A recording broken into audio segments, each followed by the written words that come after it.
Hello, everyone, once again. This is Rob, and welcome back to Media Awareness and another first reaction video. Before I continue, however, a quick reminder that the fundraiser continues. For those of you new to my channel or unaware, I am a disabled individual, and I use a motorized wheelchair slash scooter all day, every day for my independence, and I need your help. My insurance will not cover anything with regard to my scooter, as they view it as a quote luxury item end quote. Despite the fact that I'm unable to walk whatsoever and unable to use any other type of motorized chair or a standard wheelchair for that matter, as I only have limited use of one hand.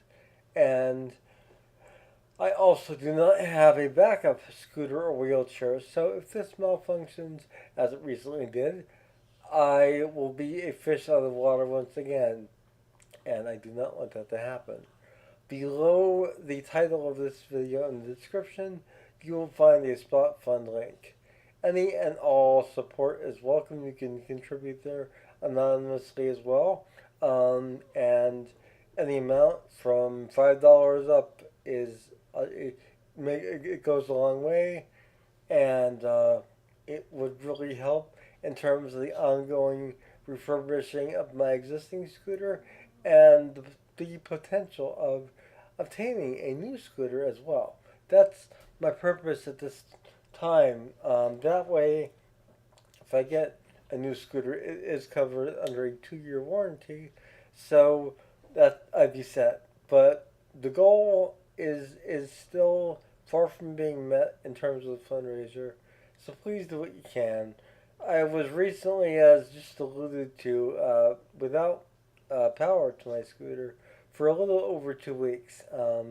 It had malfunctioned, and I found myself in need of being pushed around my home by friends and family. And although they had no problems with it, it really did a number on me psychologically, and I'm still recovering from that experience, as it was traumatizing, really, to have to rely on people for the littlest of things that I normally do on my own. And I know it's hard to think about, but just consider, if you cannot go in the kitchen by yourself to grab a cup of coffee, or, something out of a snack, whatever.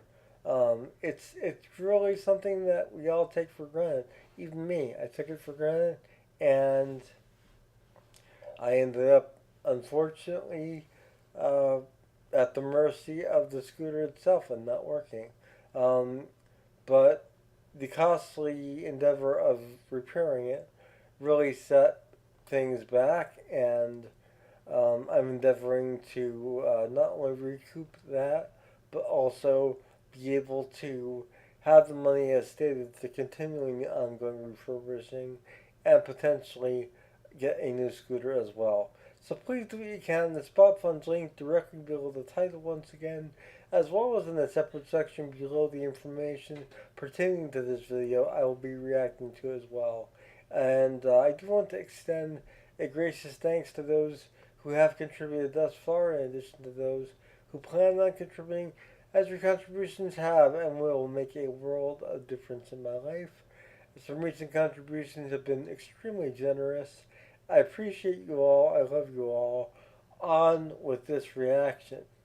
So, a few weeks ago, I reacted to an Oasis live performance from the year 2000, November 2nd of 2000, to be precise, from the Jools Holland show, a late night show in the UK. And they performed on the previous video I did was Go Let It Out. That was the track they were performing from the then new album Standing on the Shoulders of Giants, which since that video that I filmed a few weeks ago, I've been revisiting the album. And I'll share my thoughts on that following this reaction, but it has really, really something that I've grown grown quite fond of lately, and more appreciative of. But uh, this song I'm going to be reacting to this time is called Who Feels Love. And this is the third track on the album proper, so to speak. As there's an intro, there's Go Let It Out, and then there's this song, Who Feels Love. And at that point in time, they had a new lineup in the band to some degree, and there was a lot going on in the studio itself. I'll get to some of that after my reaction, but I have not heard or seen this performance. I stopped the video right after Go Let It Out because I like things to be a surprise and pleasant one typically. So I really enjoyed Go Let It Out from that live performance from last time. If you haven't seen that, I will link that below as well. That way you can easily access that particular reaction video as well.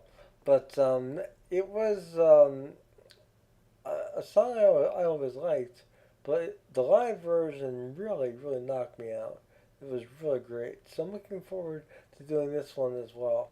Now with all my reaction videos, like I said, they are always linked below.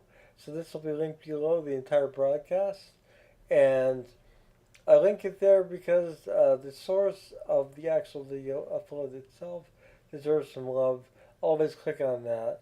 But also you'll be able to watch it in superior video and audio quality and without me in the corner of the screen up there somewhere like an untrained mime in the box like I am. So this is, like I said, first reaction, and I will be back following this with my assessment of it. Once again, it is Oasis, Who Feels Love, from the album Standing on the Shoulders of Giants, which was released in the year 2000, and this particular performance is from the Jools Holland show, and it was, once again, November 2nd of 2000.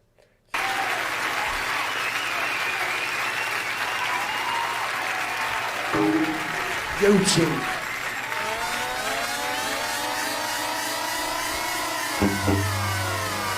Later With Jools Holland.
Cheers.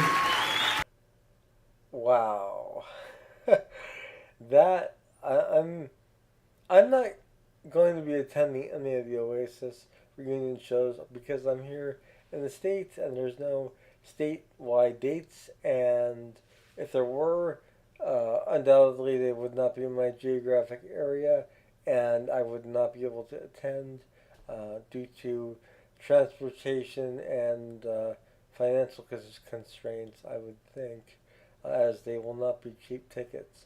But I know overseas the reunion tour is selling amazing, if not sold out. They've been adding dates as well. But this was just amazing. And I want to kind of touch on something with this particular lineup of the band. Uh, the two of the other founding members had just left right after recording the album itself, and some sources I've found have stated that uh, musicians were brought in to replace their parts with new bass and other accompanying parts, and uh, then these guys were hired for the actual tour and the touring band at that point in time. I'm not sure how accurate a lot of this is, but it's what I could find. In the meantime, over the past few weeks, as I really haven't been feeling well, so I haven't been doing as many videos as I could. My apologies for that. But this was just mind-blowingly intense. And I think the band was a lot better with this lineup from the two performances we have seen thus far. They were definitely more tight, more focused. Um, I mean, you watch the band members, and they are laser focused on their tasks, whether it's Liam at the mic, Noel on guitar, and the other guys on their respective instruments. The newest bass player at that point, the other lead guitarist, and of course, I think Alan White was still on drums at this point, but it was just they were all so focused on the keyboards as well. Everyone was just in a zone, and it was magical, really, in my opinion. And I think the music itself was reaching into a more experimental uh, genre and not just basic rock and roll, which, to be fair, Be Here Now was sort of venturing into that territory as well. But this was sort of, I see this as an extension of Be Here Now and going on to a more experimental direction as well. But at this point in time, there was a no drugs, no alcohol rule imposed in the studio. Um, and I think it really helped the overall product. A lot of people are very iffy on this stage of Oasis's career, and I think in a lot of ways this album is a step up from what came before it. In my humble opinion, as far as musicianship and excellence in the writing, there is a lot more introspective lyrics going on. Uh, you can argue with me in the comments about that if you want, but I think so, in my opinion. There's a lot more metaphors going on, but it's really, really interesting. And it's interesting to look back on this time frame from 2024 back to 2000. As I said, back then I was not really listening to a lot of contemporary music. I was listening to more classic metal and metal that was coming up at the time, and a lot of classic Bruce Springsteen. Um, and I know it's a strange combination of things, but that's where my mind was at that point in time. I was always an Oasis fan though, and I had this album the day it was released, um, and I did listen to it several times, but it didn't quite connect with me like it does now. Granted, I'm a lot more mature now, a lot more broad-minded now as well, and this song was just immaculate and just so diverse in the rhythmic patterns, the keyboard elements, uh, the guitars. Everything was just unique and a lot more diverse than what came prior. And I really think it's a testament to the musicians themselves um, performing it and being able to capture the intensity that was put down on the album itself and perform it live effectively. And they really did a great job. And Liam is really in top form vocally on this performance, and Noel, of course, is as precise as ever in his zone, and they're all just really great in my opinion. So yeah, Oasis, Who Feels Love, from Standing on the Shoulders of Giants. The album I highly recommend revisiting if you haven't done so, and if you have never heard um, uh, the album, it is an eye-opening experience to a whole nother sound of Oasis. And if you're just used to the hits, this is also a departure as well, and it's really a fresh one and a really good one in my opinion. This was really interesting for me and really um, refreshing actually, and I can't wait to do my next reaction to the next song in this program, which I have yet to look and see what it is. So we'll just have to wait and see until next time I get to do a reaction to this. But in the meantime, a reminder, the fundraiser continues. Please do what you can. Any and all help is welcome. And I will see you all again soon. Have a wonderful morning, noon, or night, wherever you are. Take care. Bye.